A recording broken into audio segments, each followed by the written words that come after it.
we're down to three-handed action at this point, and Phil's got a substantial chip lead, but let's see if his play matches up with his excellent results.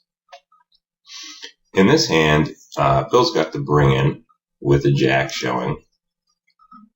Brandon Cantu is going to raise under the gun there, and Phil makes the call on 3rd Street. 4th Street, Brandon's got an automatic bet here when he catches good, and Phil goes ahead and makes the call. 5th Street now, Brandon check calls, kind of admitting the fact that he does not have a made 10 here, because he would most probably bet if he did.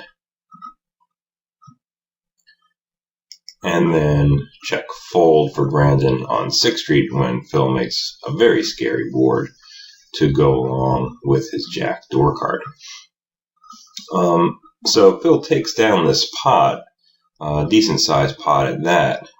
But if I were talking to him and advising him on the game, I would say, why defend your bring-in with such rough hole cards in the first place, Phil?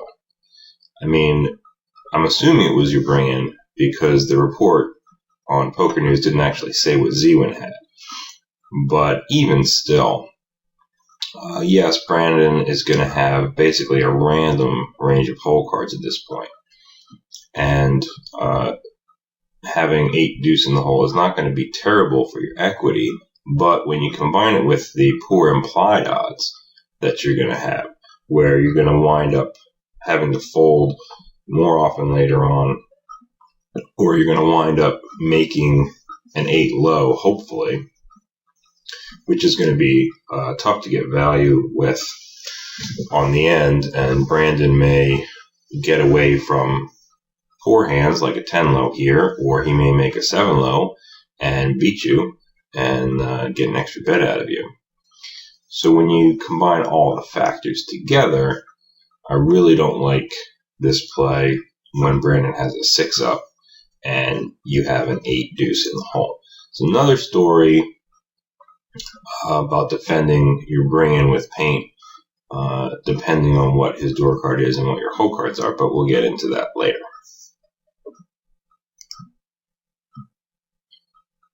So next hand here, we're down to heads-up action. And Phil brings it in with a 9. And Don Z-Win is going to complete here. Now, because Don has an 8 showing, there's a reasonable chance that he's going to be completing light against Phil's 9.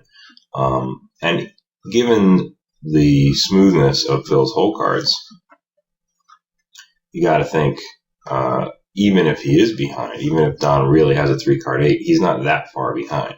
So Phil, I commend you on raising here, because you certainly have an equity edge over a random hand. Even if Don's being a little bit choosy, you're going to have an equity edge.